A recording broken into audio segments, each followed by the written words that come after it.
സംസ്ഥാനത്ത് കനത്ത മഴയിൽ പരക്കെ നാശനഷ്ടം. ആലപ്പുഴയിൽ ഷോക്കേറ്റ് കേബിൾ TV ജീവനക്കാരന് ദാരുണാന്ത്യം.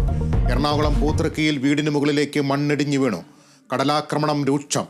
പത്തനംതിട്ട, വയനാട് ജില്ലകളിൽ വിദ്യാഭ്യാസ സ്ഥാപനങ്ങൾക്ക് നാളെ അവധി. Shri Om Birla is declared elected as the Speaker of this House. Om Birla Lok Sabha speaker. തെരഞ്ഞെടുപ്പ് ശബ്ദവോട്ടിൽ. രണ്ടാമൂഴം മികച്ച അവസരമെന്ന് പ്രധാനമന്ത്രി. പ്രതിപക്ഷ ശബ്ദം അംഗീകരിക്കലാണ് ജനാധിപത്യമെന്ന് രാഹുൽ ഗാന്ധി.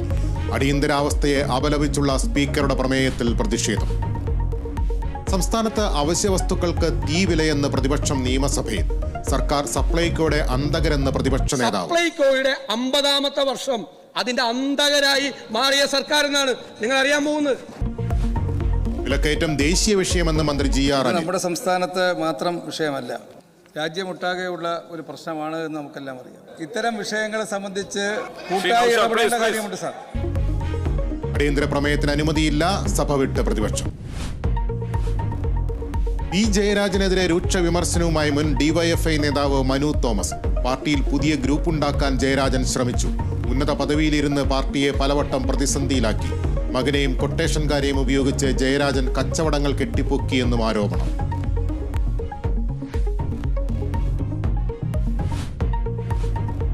ഓർത്തഡോക്സ് യാക്കോബായ സഭാ തർക്കത്തിൽ സർക്കാരിന് ഹൈക്കോടതിയുടെ രൂക്ഷ വിമർശനം.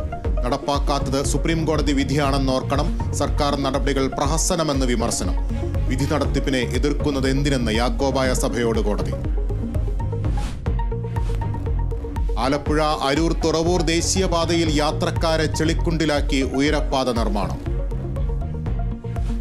വൈറ്റിലിൽ നിന്നും ആലപ്പുഴയ്ക്ക് പോകുന്നവർക്ക് ഈ ദുരിത വഴി താണ്ടാതെ പോകാൻ കഴിയില്ല. കാലങ്ങളായി ഈ കിടപ്പ് തന്നെയാണ്. ഒരു തരത്തിലുള്ള നടപടികളും അധികാരികളുടെ ഭാഗത്തുനിന്ന് ഉണ്ടാകുന്നില്ല എന്നുള്ളതാണ് യാഥാർത്ഥ്യം.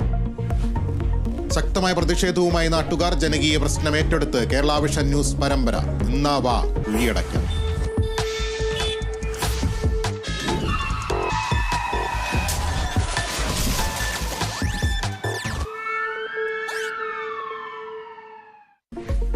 പരിഹാരം കാണുമെന്ന് ആലപ്പുഴ ജില്ലാ കളക്ടർ. 2020 ലോകകപ്പിൽ നാളെ സെമി പോരാട്ടം. ആദ്യ മത്സരത്തിൽ ദക്ഷിണാഫ്രിക്ക അഫ്ഗാനെ നേരിടും. ഇന്ത്യ ഇംഗ്ലണ്ട് പോരാട്ടവും നാളെ.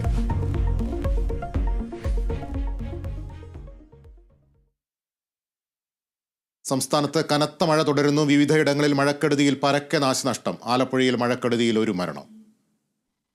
സംസ്ഥാനത്ത് കനത്ത മഴയിൽ പല